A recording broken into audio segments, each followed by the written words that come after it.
আসসালামু আলাইকুম। ওয়ালাইকুম আসসালাম। জি ভাই বলেন। কাতার আসবেন? হ্যাঁ ভাইজান, ভালো আছেন?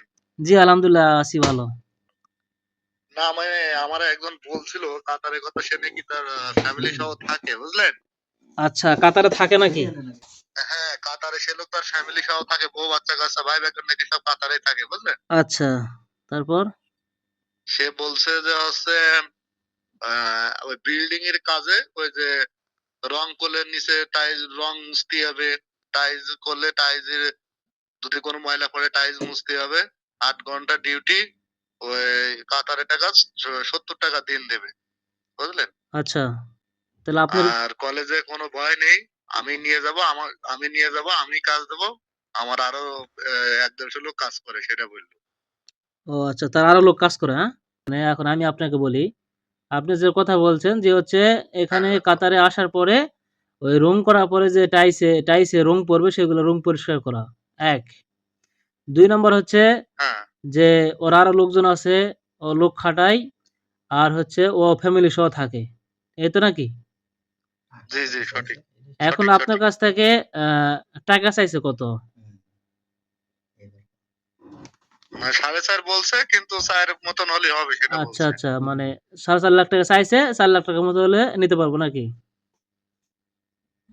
হ্যাঁ, নিতে পারবে সে। ৪ লাখ ভিতরে সবকিছু টিকেট সব এভরিথিং ওর? সে আমারে বলছে যে ৪ লাখ টাকার ভিতরে, মানে ওই পালি তার সাথে কথা বলা হয়নি, মানে শরীফ ভাই ওই দেশে আছে। ওর হুম, হুম, কাছে হুম। না জেনে আমি কথা কিছু বলি নাই। ও বলছে ৪ লাখ টাকার ভিতরে হবে, কিন্তু মনে হয় মেডিকেল এইগুলা মনে হয় আমার আলাদা পার্সোনাল করা হ্যাঁ, লাগবে। ঠিক আছে। মেডিকেল, কিন্তু ফিঙ্গার আপনার ৪ লাখ নিজের। টাকার ভিতরে নিজানি মুজানি এগুলা মনে হয় সব উড়িয়ে। আচ্ছা, বুঝলাম। এখন খাওয়া থাকা কার বলছে? কিছু বলছে? না, ও অত গভীর পর্যন্ত যাওয়া হয়নি। থাকা খাওয়া কে আচ্ছা। দেবে কি না দেবে।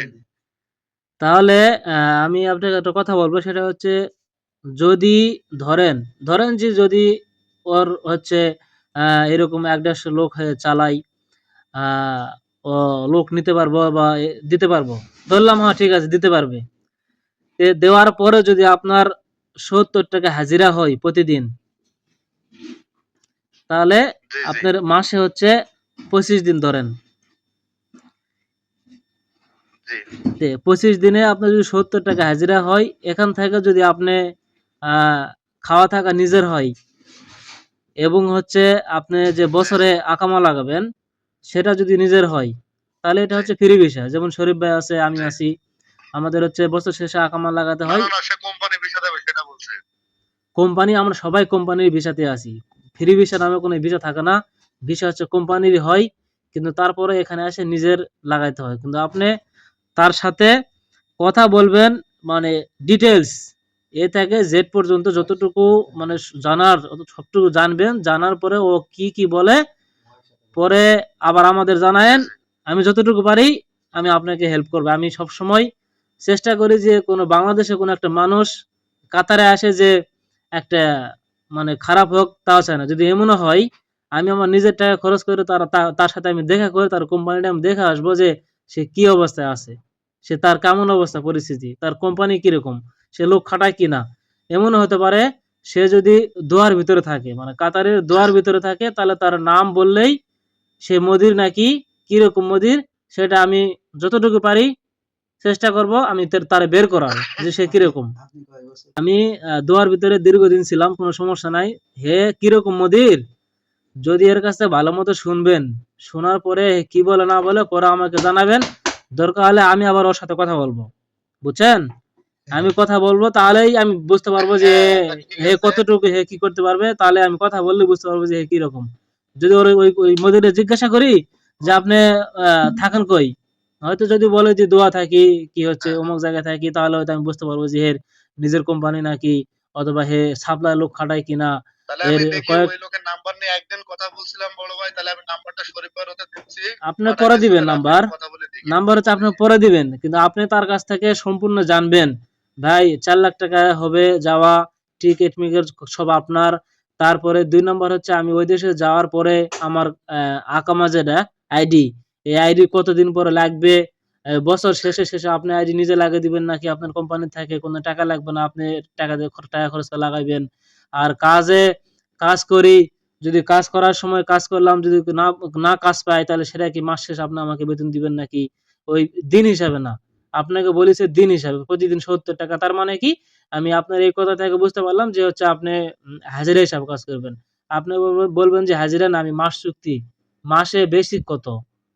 কাতারের সিস্টেম, যদি কোম্পানিতে কাজ করে তাহলে সেই ক্ষেত্রে হাজিরা হিসাবে হয় না, আপনি বেসিক আসে, মাসে 1000 কি মাসে হচ্ছে 1200 বেসিক, প্লাস খানা প্লাস থাকা, এরকম বেসিক, এরকম হয় কোম্পানি। আপনি ডিটেলস জানবেন, জানলে পরে আমাকে বললে আমি বুঝতে পারবো যে হে কি ক্যাটাগরিতে লোক নিয়ে আসতেছে, সেটা আমি বলতে পারবো, সমস্যা নাই। আর আমি যার মাধ্যমে বলছিলাম সে বলছে যে সে মানে অনেক লোক নেয় না, সে ওই দেশে বউ বাচ্চা কাছে সহ ফ্যামিলি সহ থাকে, বউ 2-5 জন বাচ্চা, সে দেশে আসে, দেশে থেকে নিয়ে যায়, ও কাজ আচ্ছা দেয়, আচ্ছা, চলে যায়, আবার ওই দেশেও থাকে, বাংলাদেশেও থাকে। আপনি একটা কথা মাথায় রাখবেন, লোক নিয়ে আসতে পারলেই তার লাভ, লাভ কিনা? জি জি, আচ্ছা, সঠিক। কেউ কেউ চাইবে না যে হচ্ছে লসে বসে থাকুক কি আজারে বসে থাকুক, সবাই চাইবে যে 2 টাকা ইনকাম করার জন্য। কি কথা ঠিক কিনা? আমার মনে করেন ভাই 4 লাখ টাকা নিলে, আমার 4 লাখ টাকা নিলে 4 লাখ টাকা আছে পরের কাছ থেকে নিতে হবে। আমি শোনেন, আমি হচ্ছে যতটুকু পারি, বলেন। একটা কথা আমি আপনাকে একটা কথা বলি, আপনি যে নতুন আসতে চাইতেছেন কাতার, কিন্তু একটা কথা মনে রাখবেন যে কাতারে অনেক কিছু পুরাতন মানুষও এখনো পর্যন্ত কাজের জন্য হা হা করতেছে, যে কাজ দিবে সে কাজ করবে বিল্ডিং এর। এক কথা হচ্ছে কি বলেন জানেন, না। মানে যদি বিল্ডিং এর কাজ আবুল আবুল থাকতো, জি। তাহলে মানুষ কখনো বসে থাকতো না, যে কোনো একটা কাজ করে খাইতে পারতো। কিন্তু বিল্ডিং এর কাজ যে কম কাতারে, এই জন্য মানুষ বিভিন্ন জায়গাতে মানে শর্ট খায় ঘুরে আসতেছে, কাজ পাইতেছে না। এমনও কাতারে বর্তমানে হইতেছে, মানুষের কাজ করতেছে টাকার জন্য, বহুদিন ঘুরতেছে। যাই হোক, আপনি তারা বলেন, যদি ও, কোম্পানিতে সে নিয়ে আসে, সে তারা বলেন আপনি ভালো করে যে কিভাবে কতটুকু নিয়ে আসবে। যদি আপনি যেহেতু বাইরে আসার শখ, বাইরে আসবেন, নিষেধ করবো না আমি কাউকে যে আইসেন না, না ভাইজান এটা ঠিক আছে। আসেন কিন্তু একটু। না একটা জিনিস কি ভাইজান, এটা শোনেন, না এটা ঠিক আছে, বাপের কিছু নাই, ভিটে বাড়িটাও না, ঠিক আছে, কিন্তু বিদেশ থেকে কিছু না করতে পারে, মনে করেন দেশে 7-8 হাজার টাকা বউ বাচ্চা কাছে আছে, 7-8 হাজার টাকায় তো আর সংসার চলে না। না, খুব কষ্ট হবে, হ্যাঁ। মনে করেন বাপের ভিটে বাড়িটাও নাই, এখন এই জন্য মনে করেন একটু কষ্ট হলেও জানতে শান্ত ক্লাইন্ট সাইজ করে যদি যাই, যদি কিছু না করতে হলে ভিটে বাড়িটা করা যায়, যদি একটু চলা যায়, ঠিক আছে, ঠিক আছে, বুঝতে পারছি। এতটুকুই। ওই জন্য তো কথা বলবো, ওই জন্য তো বললাম যে আসতে মানা করবো না, কিন্তু আসবেন, জানে শুনে যতটুকু সম্ভব হয়, তারপরে আসবেন, আর যতটুকু হেল্প করা দরকার আমি করব, সমস্যা নাই। আর ঠিক আছে, সমস্যা না, আপনার সাথে কথা হবে। যেহেতু আপনি তার তার আগে বলেন, বুঝছেন, তার আগে বলেন যে সে জি কতটুকু ভাবে নিয়ে আসতে পারবে, কি কিভাবে কি কি করে নিয়ে আসবে, সেটা শুনে যায় না, তারপরে জানায়েন, তারপরে আমি আবার আপনাকে বলবো, হ্যাঁ?